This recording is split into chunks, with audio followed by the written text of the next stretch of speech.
ഒരാളെ പറമ്പിൽ വിട്ടിട്ട് പോന്നുണ്ടോ? പോന്നോക്ക് എന്താ ടോബൂട്ടാ? അവളെ കൂട്ടിലുണ്ട്. ടോബൂട്ടാ നിസക്ക് പനിയായിട്ട് അവൻ ഓടി കൂട്ടിൻ്റെ അടുത്ത് ചെന്ന് നോക്കി.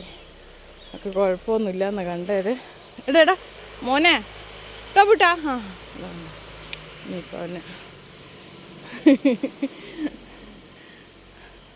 ഇച്ചിരി വൈകി. ഇന്ന് ഞായറാഴ്ചയായിരുന്നു. ഞാൻ കുറച്ച് ലേറ്റായിട്ട് എഴുന്നേറ്റ്.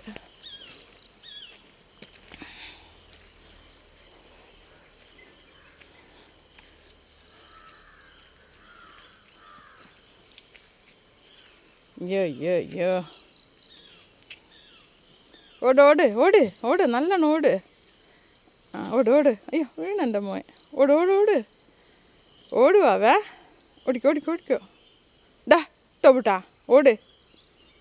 അവിടെ എന്തോ ഓട് മോനെ. ഡാ ടോബി. അയ്യോ എന്തൊക്കെ ചെയ്യേണ്ടതെന്ന് മനസ്സിലാവില്ല ആളെ.